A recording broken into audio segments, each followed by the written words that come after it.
Ladies and gentlemen, welcome back to another episode of Inside the Mirror podcast. I'm your host, Kyle David, here today with a good friend of mine. I'm super pumped to have this person on. This is somebody that I work with on the daily basis, and we're doing some special things, which today is a huge day for us. If you know me or Leadr, you've probably gotten texts from me over the last week, just like pray, pray, pray. So we did the thing at Leadr. So if you have no idea what I'm talking about, that's excellent. If you do, you know that we did it and we reached our goal for the quarter, $1,000,000 in one quarter. That's huge. Yeah. Anyways, I won't go down that rabbit hole too much. But today with me is my friend, my cohort in building this company at Leadr, my buddy Mason Brozovoch. Mason, thanks for being on, bro. Yes. Thanks for having me, man.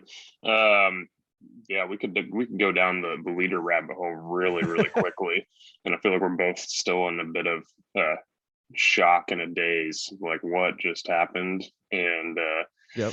that's crazy, man. It's really exciting stuff. Also, I just realized that I'm basically inside this mirror, and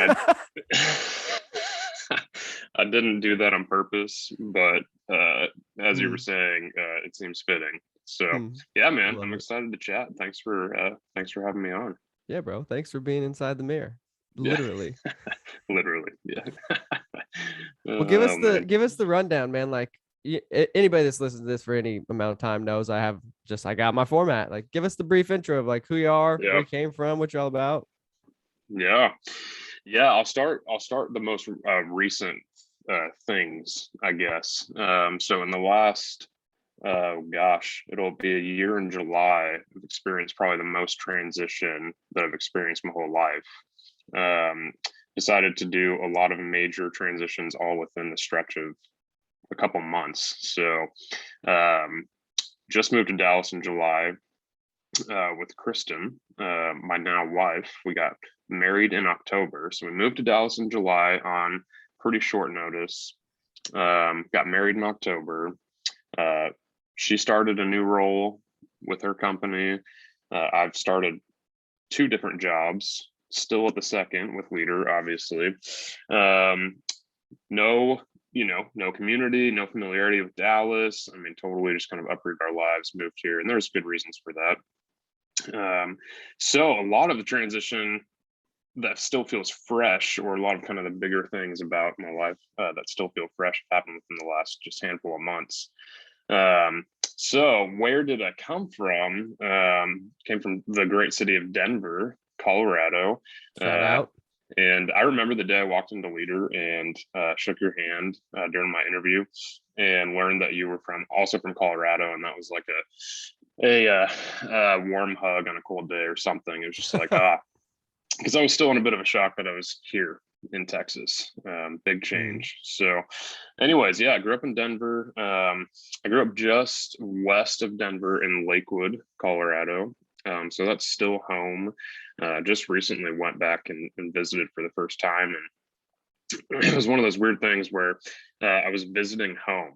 It was very strange. It felt like we had never left, but we have, and it's no longer where we reside, but it's still home. And yeah, man, I love Denver. Love Colorado. I mean, it's just an incredible place. It seems like everyone knows it's an incredible place, though. And, yeah, no one disagrees. Exactly. Yeah, you know how much it's changed. So, yeah, man, I grew up, got the youngest of 3 total siblings. I got an older sister, 5 years older than me, an older brother that's 6 or 7 years older than me. Gosh, I should know that. And grew up in just the outskirts of Denver, like I said. My brother is on the autism spectrum, so grew up with kind of, I guess, first-hand experience with, growing up in a family with an individual with a disability, on the spectrum. And so it's a huge part of my story and my family's story.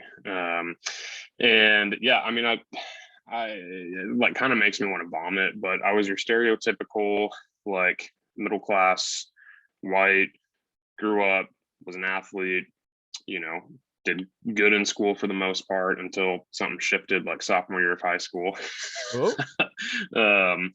And I wasn't rebellious. I was very low key, played sports, got along well with people. I mean, my whole entire life, I feel like my existence has been defined by, I guess, just being good to people. Now, that's not as simple as it sounds, but that's just always been a high priority to me. Whether the motivation there is pure or not, I mean, that's just kind of been how I was raised, how I function. So love people, love friendships, love community, care deeply about people.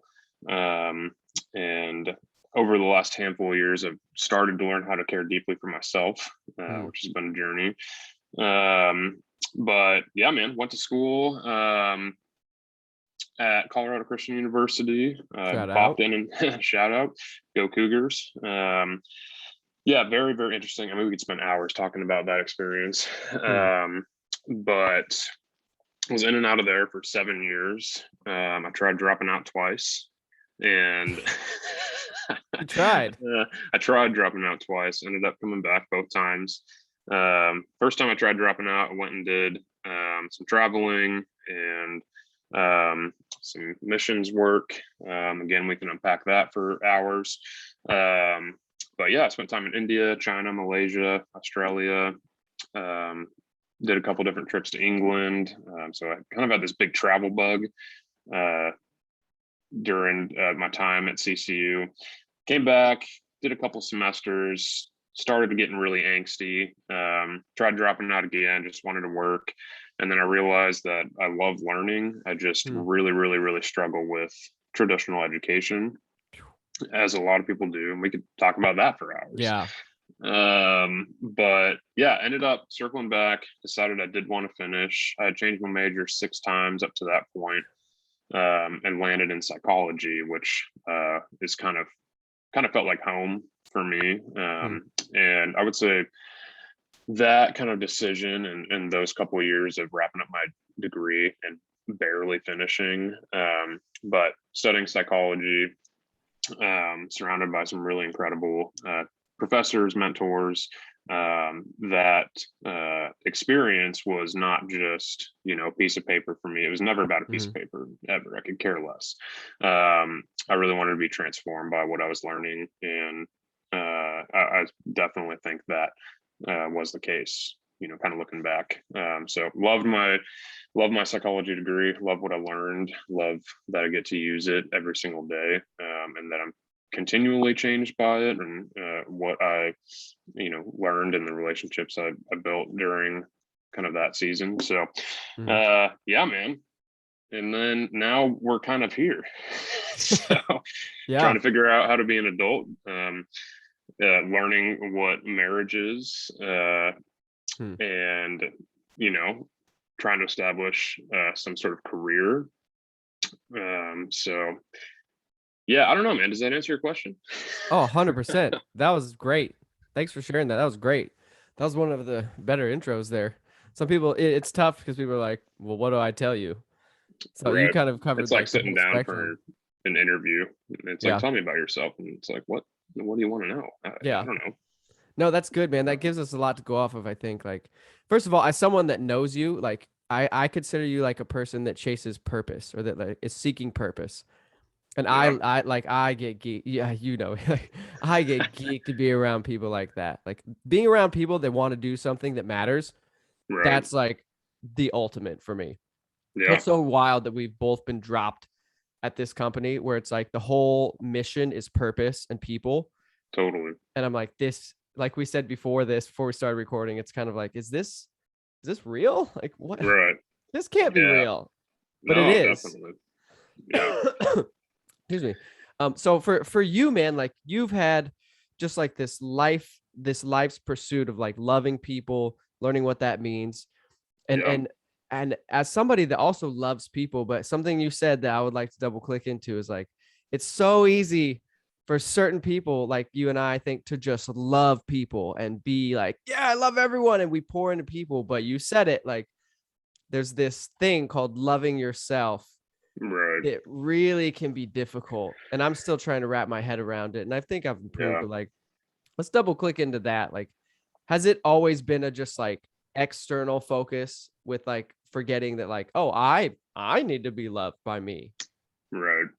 Yeah. That's a really good question. The first thing that comes to mind, and I think that this kind of all started, I guess, this journey towards whatever you want to call it.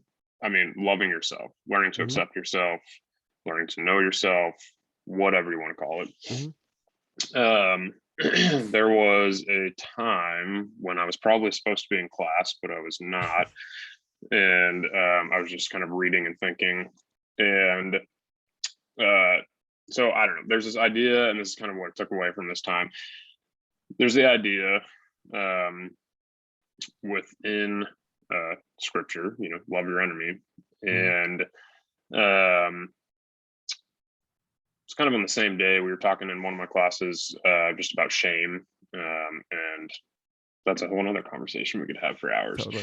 But we talked about this idea of shame and how shame just completely robs us of so many different things. But my professor was kind of talking about this idea that we are our worst enemies. Like, we are our worst critics, whatever. I mean, there's several different sayings or ideas around this idea that you and I are the hardest on ourselves. Like, no one else is harder on me than I am on me. And for whatever reason, I think it's just kind of our nature as humans to just beat the crap out of ourselves because we think we deserve it, because we're the ones that know ourselves most deeply and intimately. I know the thoughts that run through my head every single day. I know the feelings that I'm feeling. I know the angst that I have and carry, the anxiety I feel, the depression I feel sometimes. And so we're intimately aware of ourselves and how we experience the world in our own skin, mind. Therefore, we jump to this conclusion that we are unacceptable and we are our worst enemies. So there's this kind of idea that, okay, if there's this idea to love your enemies, and if I'm my worst enemy, what am I doing to, figure that out? Like, how do I bridge that gap? How do I reconcile the fact that if I'm my worst enemy, what does it look like for me to love myself and figure that out? And my I think you've probably heard me talk about my professor, Dr. Mitch. Shout out to Dr. Mitch. He's got a podcast. Mitch. Yep. Oh yeah, what's the name of his podcast? Oh gosh, Psych Monologues. The Psych Monologues. Go check it out. Psych Monologues, Dr. Ray Mitch. Yeah, he's wonderful. And I'll forever be grateful for him. But he is a very wise person, a healthy critic of many ideas that float around, especially within Christian circles. And he says this thing, he says, thank God that we do not treat our neighbors like ourselves. Good Lord. Because if we did, I mean, that would be horrible. Like, the way that we treat ourselves. Right, exactly. I would never, ever, ever think to treat you the way that I treat myself. Dang. And so there's a lot to, I think there's a lot to unpack there, but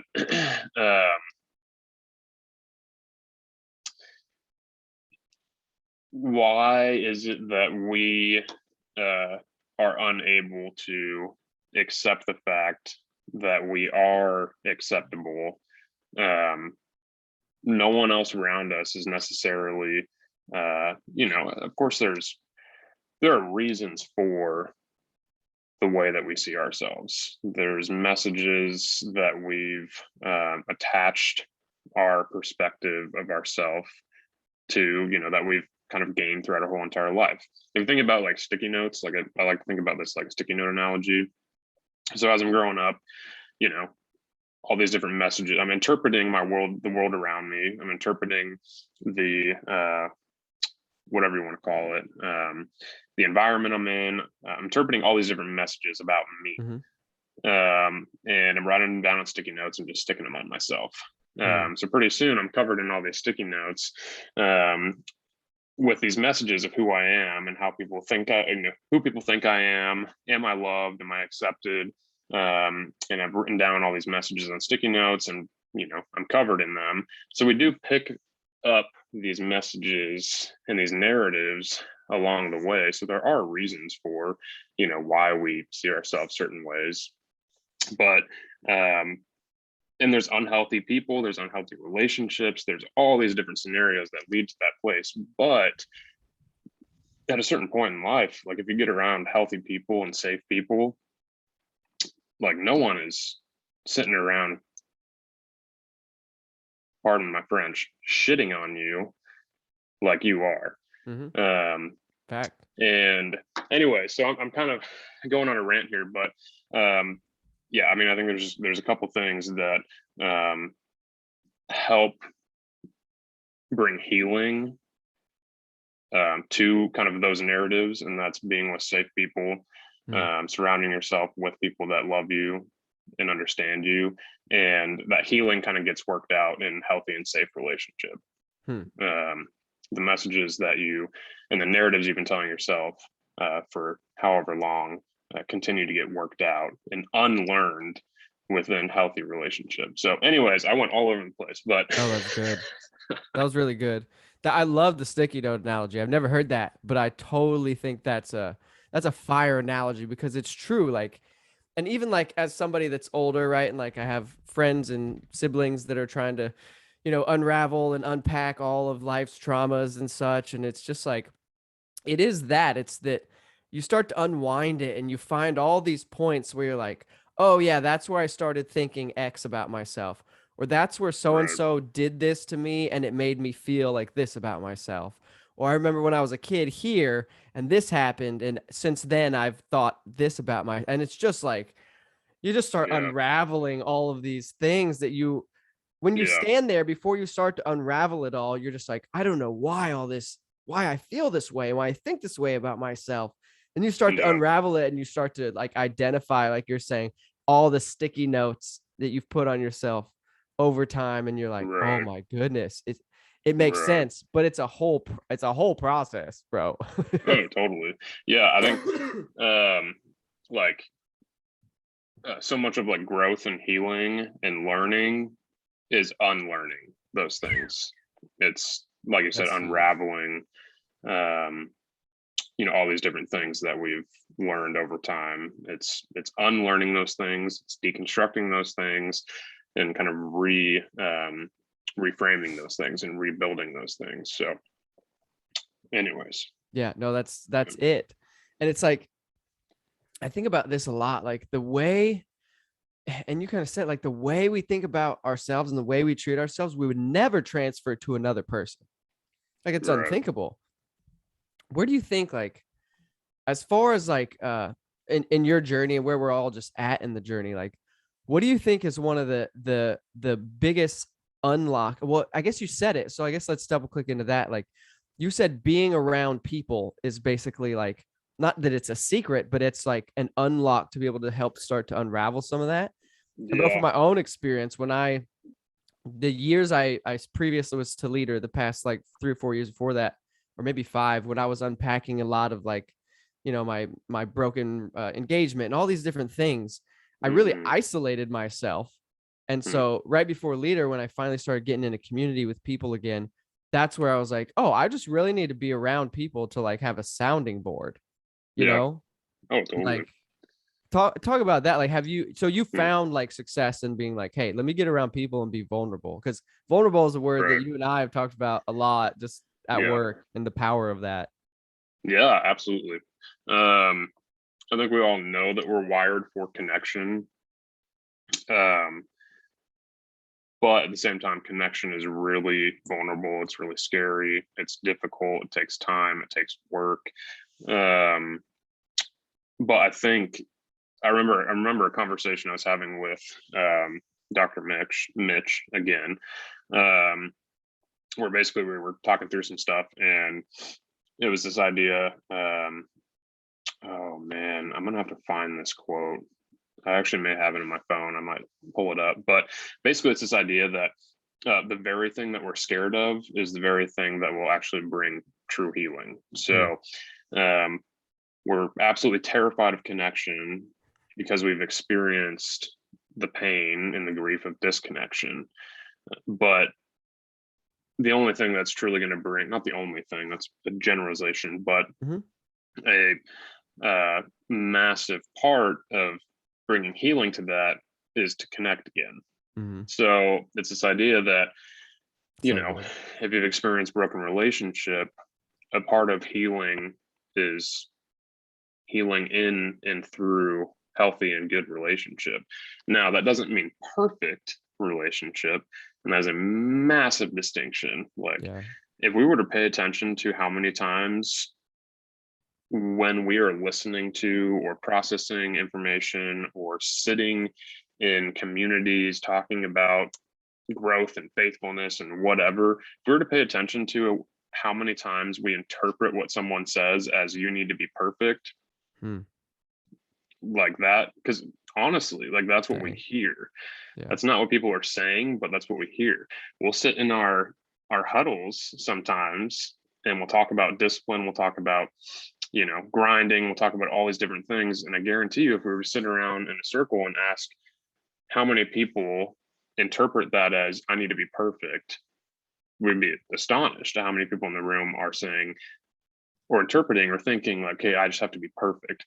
And that's not the truth. So anyways, that's really good. In the process of healing, like, okay, I've experienced disconnection. Therefore, a part of my healing process is going to be experiencing good and healthy connection. That does not mean that connection and that relationship or that community is going to be perfect, and it's going to be without pain and grief and messiness. But even in the midst of kind of that conflict, there's still opportunity for that to be a healthy experience and a healing experience. Does that make sense? 100%. You're dropping straight bombs, bro. Seriously. And so I'll tell you this. So I have speaking of sticky notes, I processed some stuff with Robbie many months ago, just about my relationship with my ex. And there's been a lot of healing there, but he was like, Kyle, here's the deal. He was like, you are going to get in another relationship, and the person God has for you is perfect in the way that that's what God has for you. But he said this statement, he said, put this on your mirror. He said, true love hurts, man. He said, it's worth it, but it hurts. And that made me think of what you just said of like, and then James, I'm dropping all these leader names, challenged me recently. He was like, you need to just go on some dates and get in those type of relationships again. You're never going to find the one that doesn't hurt.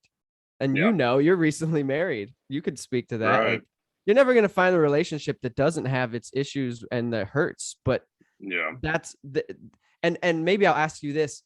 Would you say that like being in those relationships is much more beneficial, even with the pain, than being in isolation?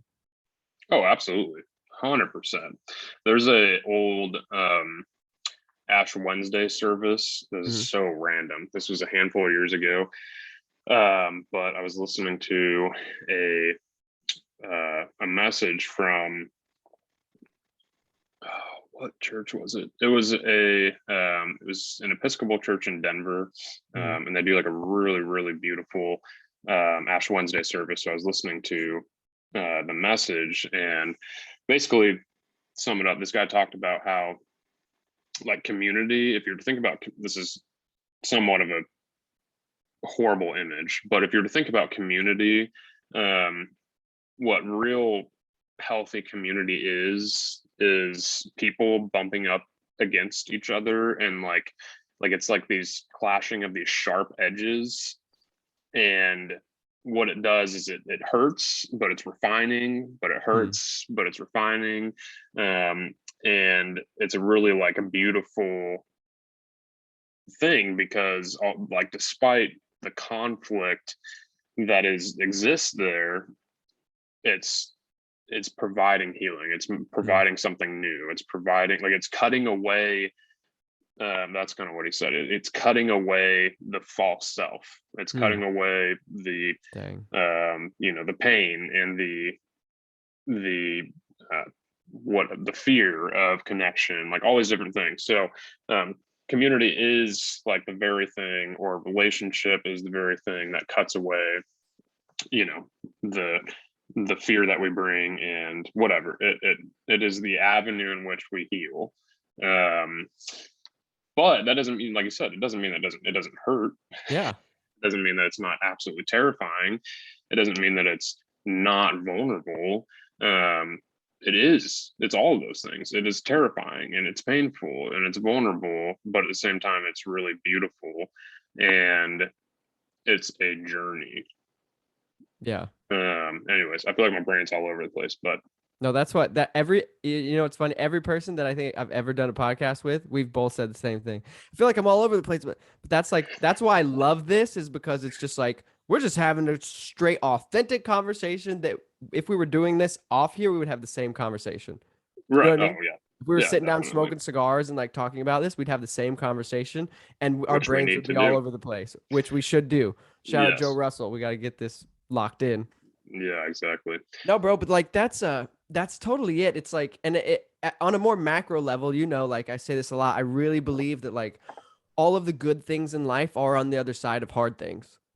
Like, Yeah. it's much easier to just, for me, for a time, it was much easier for me to stay in my house and just like not interact with people. It was honestly more Right. comfortable, but it didn't help me grow. It didn't help me heal. It did nothing good Right. for me other than comfort in the moment, which Right. long term actually is a detriment. You know what I mean? It's like, Yeah. think of it as like you could never go work out and your life would be pretty comfortable, right? You're just chilling. Right.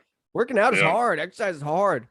But like you were saying, like it tears the muscle and it forces you into pain. Then on the other Right. side of it, you see the results and you're thankful that you Yeah. did it. And it's always better Oh, for you. definitely.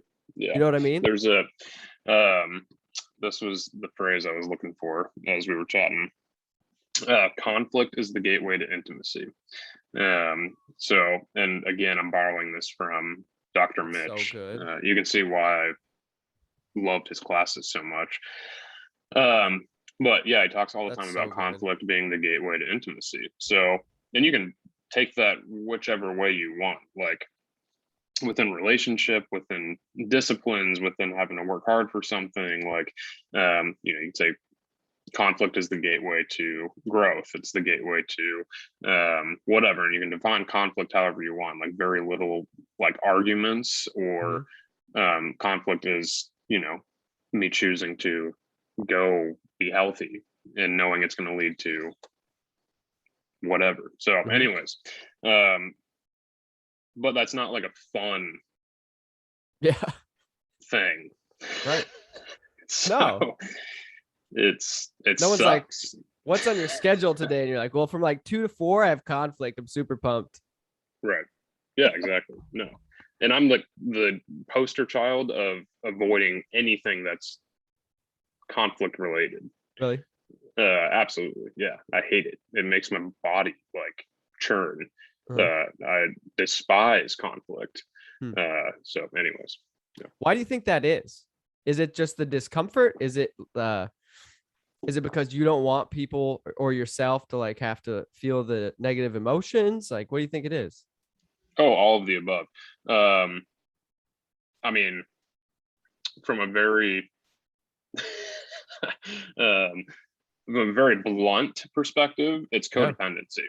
Oh, it's this idea that like I really, really, really struggle with the feeling like there is disconnection or conflict, or like something's wrong or something's off, and I carry this kind of weight that like my very existence is the problem.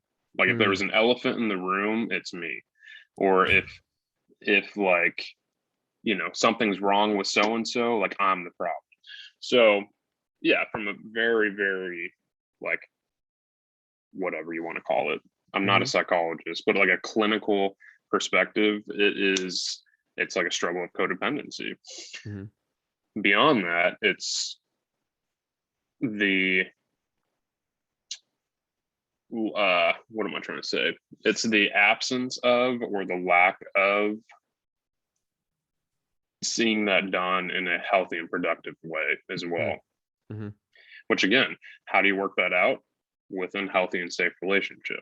Yeah. How do you unlearn those things and learn how to be in, conflict in a healthy way? You work that out in relationship. So anyways, I don't know You if that run answers into your the question. storm there. Yeah. No, it Yeah, totally. yeah. So it's like the desire for no conflict is really, which it's almost, as correct me if I'm wrong, it's almost like a pure intention though. It's like, I love people so much, I don't want there to Right. have to be anything negative in this context. Yeah. But it's just like, that's just not realistic, but it comes from a good place. Right. It's like, how do you view Yeah. that in a wholesome way of like, it's not wrong of me to not want conflict, because my ultimate desire for no conflict is just so people will feel good. I want everyone to feel good. Right. Yeah. I want connection. Yeah. Right. And anything that resembles disconnection or feels like it's going to resemble disconnection, I flee from. Mhm. But what does that do? It hinders connection, is what I'm trying to say. So Mhm. if conflict is the gateway to intimacy, and I avoid conflict, Yeah. then my relationships are going to be completely shallow. They're going to be full of kind of half truth. They're going to be, very surface level. They're not going to be honest. Mhm. So, and that's something that I can struggle with. So, anyways, Mhm. yeah. Totally. It makes sense. So then, so just to be, I'll be vulnerable, and like, I think the people that know me know this. Like I obviously I'm very energetic, and that's just the way I'm wired. Like, I like people. I'm outgoing, but at the same time, like, Yeah. it's tough sometimes to be that type of personality for me, because I think people write off like the fact that I could ever like have internal struggles. You know what I Yeah. mean? Oh, totally. Do you relate to that though, as someone who really loves people? You're like, oh, Mason's so nice and kind. Like, he probably doesn't ever deal with like anxiety, depression, struggles. Like, it's Right. tough to be like a person that loves people and shows that, because I think people are like, well, he's always fine. Right. Or he has plenty of friends. Yeah. Like, People I was think I going to run reach out around to with crowds Mason. of hundreds, and I'm like, well, Right. the only people I like really interact with is people at work, and then I come home. Yeah. Oh, I'm not totally. from Yeah. here. Yeah. No, that was something that, I had a conversation several times with over the last handful of years, especially through school. Mhm. Like from the outside in, Mason's not lonely. Like, absolutely not. But, because, he has tons of friends and everyone knows him and he's so good at making friends and connected with everyone and yada, yada, yada. Yep. And it's like, no, I take treating people and respecting people and seeing people and knowing people so seriously that it probably appears like that, but truly, like, no, I'm freaking lonely. Like, Mhm. did I have incredible friendships? Yes. Did I have close friends? Yes. But it's kind of this like idea of like, oh, like, we're not going to invite Mason because he's probably hanging out with some other people tonight or something like that. Mhm. Yeah. And it's like, well, no. Yeah. So yeah, no, I totally resonate with that. And that's like the trap too of, Mhm. well, there's so much there, but that's kind of the trap when it comes to, what am I trying to say? I lost my train of thought.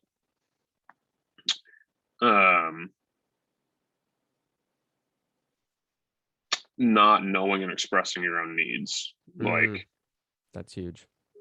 and um and understanding that that's okay. Mhm. um there's a difference between being needy and having needs, and to That's have so needs is good. not anything to be ashamed of at all. um and we can unpack that for hours. I mean, Totally. I think there's a very, very unhealthy idea within Christian circles that, again, it's kind of one of those things. You hear one thing and you hear perfection. You hear another thing and you hear, I can't have needs. Mhm. Totally. And that's just 100%. not true at all. At all. Yep. Henry Nouwen. I don't know if you've read Henry Nouwen, but Mm-mm. I really, really like his stuff. But he has a book called The Life of the Beloved, and he talks about how like the gift of friendship is the gift of your own belovedness. Like the gift of friendship is the gift of you understanding that you can only love someone insofar as like you know you are loved. So it's this idea like I can't be like a good friend if I haven't befriended myself. Like anyways, just kind of going in random places, but Yeah. I don't even remember what we were talking about before that. That's real, man. Like so back to like what I said, whereas like that whole thing, like we've talked about like I think what you said there, that's what I'll say. The whole like it's okay to have needs, like, you know, but it's on us. Like I had somebody tell me, it was either my dad or someone a few years back, when I was like so frustrated because I was like, you know, I'm not gonna not be me, right? And like be outgoing and like try to set the mood in the room. And I love energy and people and all those things. But I'm like, Right. but everybody, you know, people just have this perception of me that like everything is fine. And I'm like, it's not fine. So I would expect that people would want to check on me, but they don't, because they're like, he's good. And so it's just like this self-fulfilling prophecy that like, I'm never going to have anybody check on me, but because they have this perception. But it's like, anyways, all that being said, of like the whatever was told to me was like, yeah, but it's on you to be vulnerable with the close people around you, not with everyone, but be vulnerable with people you trust, and be like, hey, you know, I am dealing with like, you know, I am lonely and I do struggle, even though I seem this way on the outside. I think it was my dad. He's like, you have to communicate that to people so they can speak into that, or they can behave in a way to be like, oh, okay, you know, I have not really checked on Kyle much because I thought he was good, but it's good to know that he does struggle, you know, like you relate to that, I would assume, right? Pretty heavy. Yeah. Oh, totally. Especially in an environment where, well, you know, I'm thinking specifically about, I guess, our work environment, but especially in an environment where it can almost be positive to a fault, like, or so overly optimistic to a fault. Like there is a shadow side to that, which is why, and they're, you know, not criticizing our work environment, criticizing people. It's just this idea that like you've ever walked into a Lululemon and or like a Dutch Bros, and it's like everyone is so overly in your face positive that you're like, holy crap, this is just not real. But what, and that's, I'm not saying this about you or anything, but it's real. That it creates what am I trying to say? It's because of that, it's that much more important to have regular touch points of like, how is everyone doing? Yeah, totally. And, you know, in a work environment, of course, that's like our, you know, our one-to-ones and huddles and whatever, but translate that to friendships, family, or even pulling people aside at work and just, how are you doing? Truly. I think there has to be consistent space for that.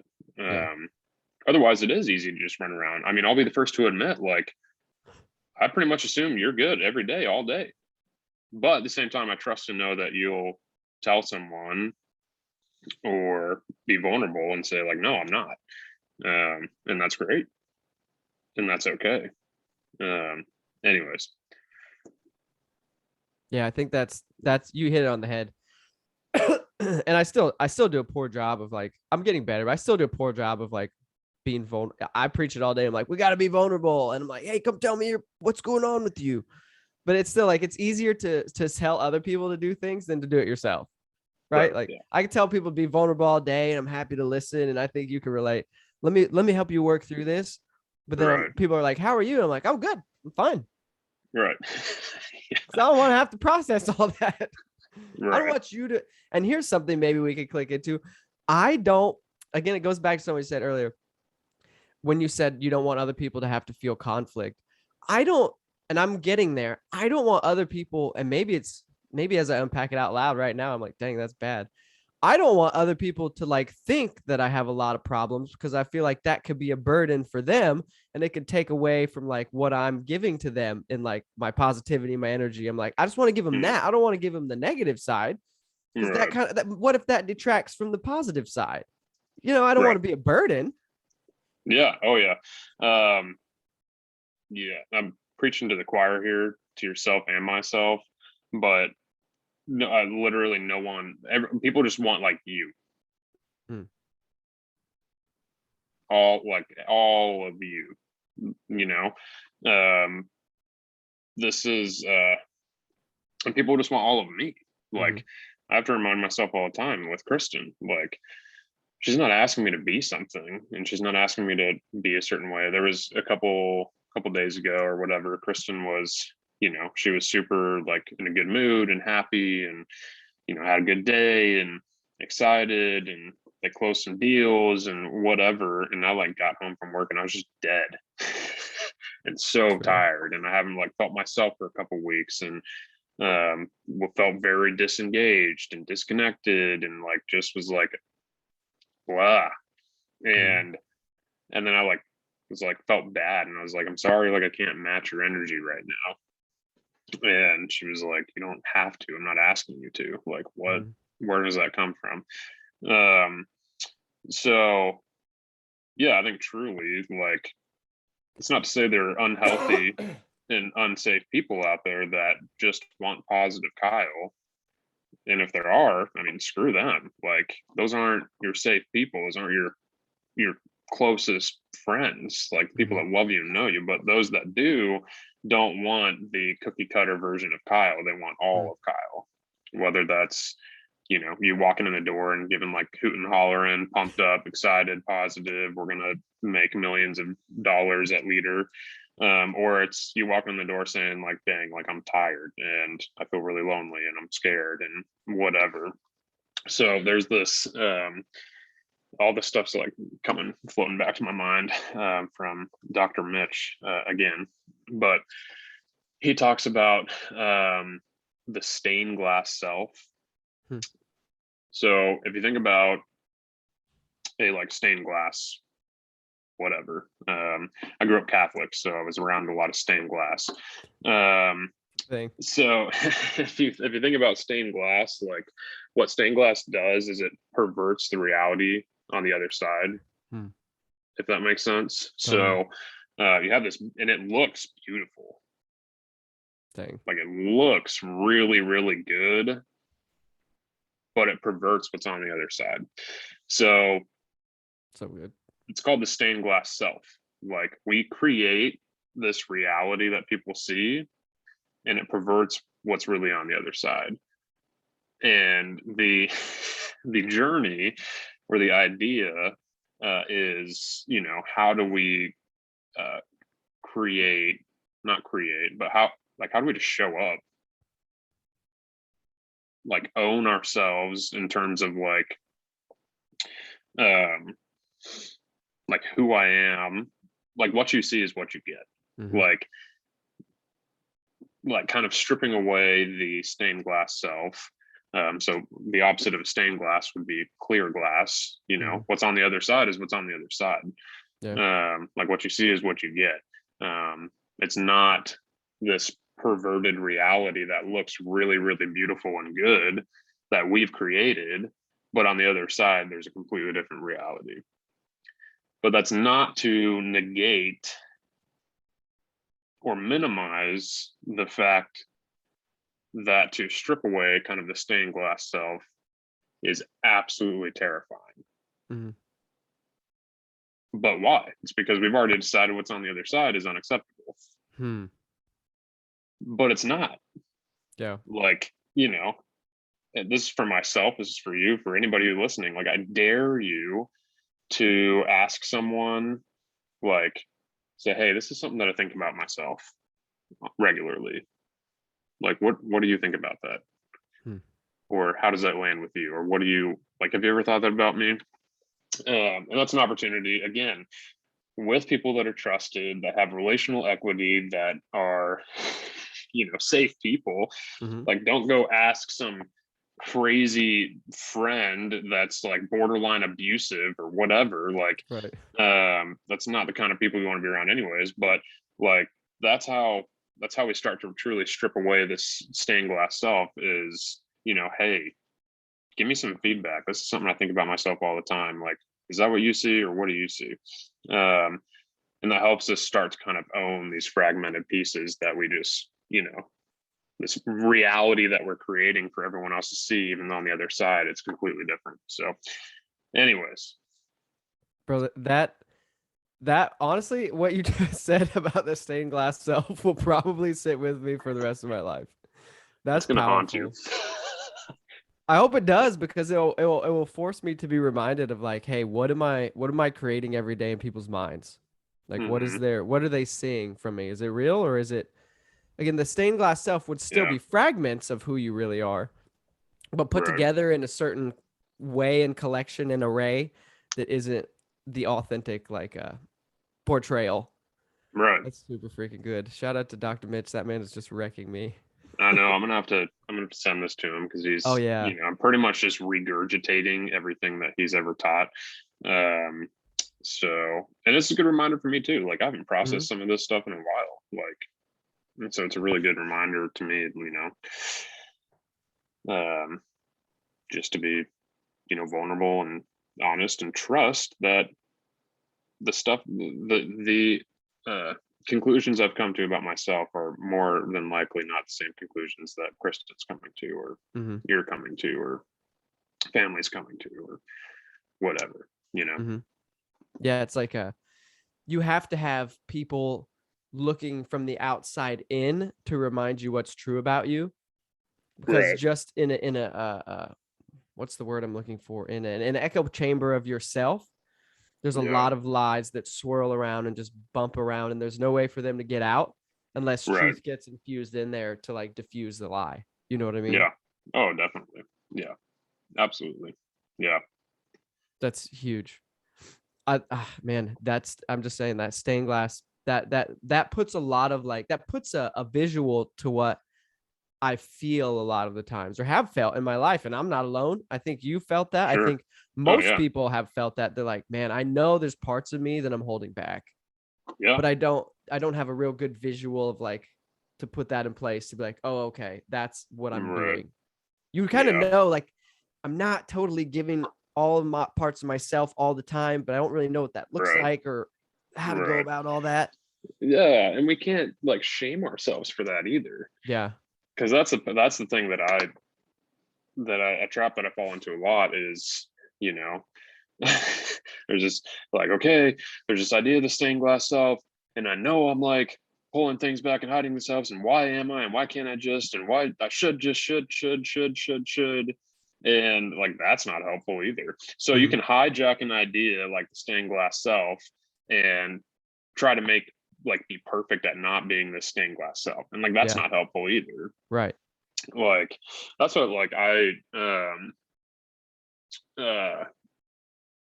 I don't like we just like I feel like we need to just learn how to be gentle with ourselves. Hmm. Totally. Like I I I feel like without going way down a rabbit hole, there are a lot of things when it comes to Christianity, faith, etc., Hmm. that I'm very confused about, or very critical about, or angry about, or whatever. Hmm. Um, but I feel like one thing that I can kind of plant my flag in is knowing that like God is gentle with us, uh like draws near. Like that is a characteristic of God that I cannot shake, or whatever you want to say. It's this idea that like God draws near and is gentle and deals gentle with us. Um and we don't. Yep. With ourselves. And anyways, I'm gonna go way down tangent, but I can go there with you. it's I think that's right. Yeah, I just think that's like that's a reality. Is like, and it's prideful to sit here and think like I'm unacceptable when I have been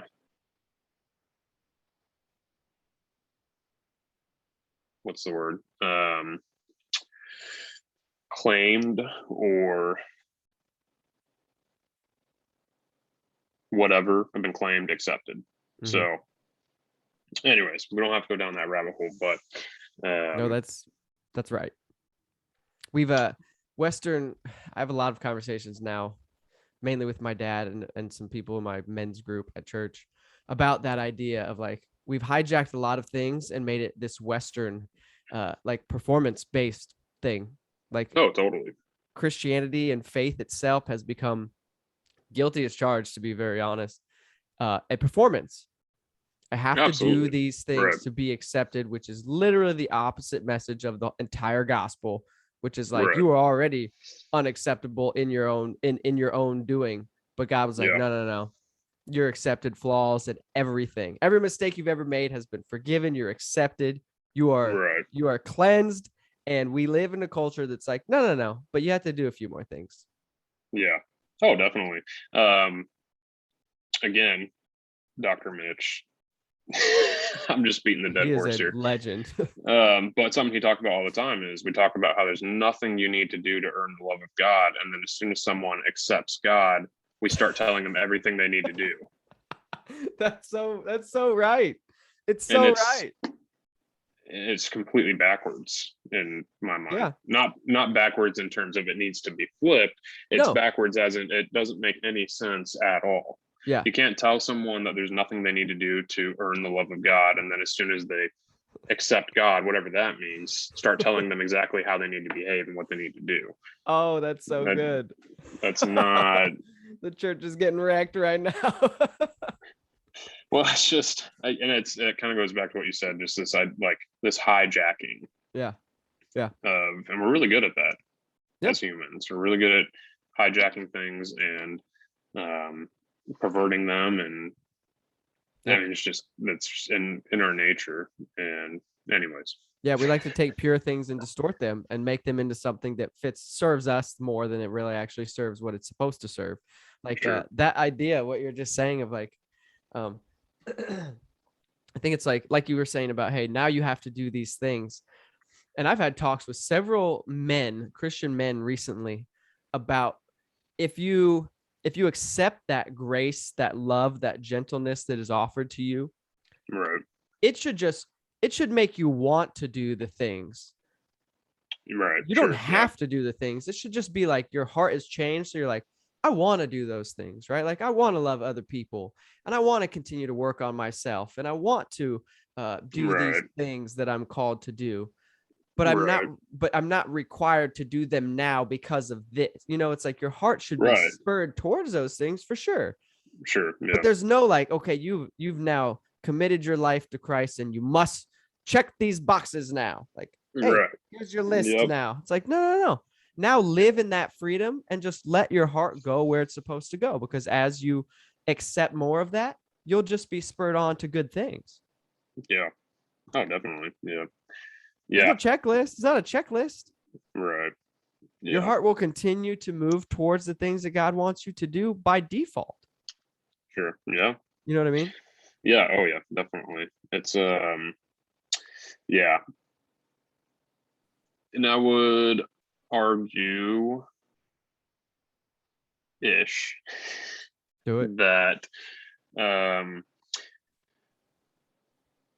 one of the, I guess, greatest, not tasks, it's not a task, but I can't find the right word, but maybe the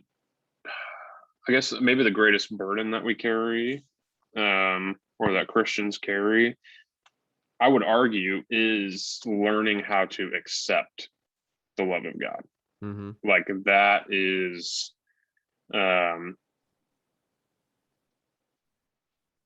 not earn it. Like we don't grind to earn it. Yep. I think we like grind to learn how to accept it more and more and more, and fall deeper into this idea of grace and mercy and love, acceptance more and more and more and more. So anyways, That's we could easily keep going down that rabbit hole, because it's like, again, and I'm going to keep going down it, but anyway, like I always bring myself back to this, and I don't want to oversimplify the entire gospel, but I do think it is pretty simple. Like the great commandment is to love God and to love other people. And I've heard people say this: part of loving other people is loving yourself. Like God created you, and when he says love God and love others, he means everybody. Like you are to love him and to love everybody, including yourself. Right. And as you do those things, all those other tasks or whatever, like those are just part of like the process of loving people. Sure. And loving yourself. You know what I mean? Yeah. Yeah. Oh, definitely. Yeah. Yeah.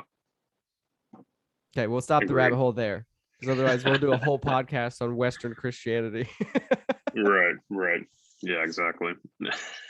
Well, I think this is probably a good place to end then, because it seems like we kind of landed here, which kind of encompasses everything we talked about, which just goes back to like loving people and being able to love yourself, not perfectly, right? Like the perfection, as you said, is not the goal. Like we distort things when we're like, I got to do this perfectly. I got to fix that stained glass perfectly. Yeah. Totally. Impossible. Yeah. Right. Yeah. Yeah, man. Well, thanks for having me come chat with you. Oh yeah. And it's great. This is excellent. Well, and I'll end it by like just encouraging you, man. Like, and I think it's good to thank you for what you said to me earlier. That was impactful. So I'll just give you something back, like to remind you of the truth that other people see you in the light of who you really are. Like, you are truly one of the most compassionate and encouraging people I've ever been around, by far. Like point blank, period. Like you have a deep heart of empathy and care and love for others. It's like, it's obvious. No one questions like, does Mason love me? Like, no, we know that you love us and that you care deeply. So if that's any encouragement, man, like people know it and people see it. So it's like you are doing the things that you believe in, which is loving people, and you care about deeply about loving people. You're doing it. Yeah. Like I know there might be that performance mentality of like, what can I do more? Do like people need to, you're doing what you were called to do and what your whole journey of life, as you kind of said, has been about, which is like deeply letting people know they're valued and cared for. You're doing it. Thanks, man. Yeah, bro. Thank you for doing it. I appreciate that.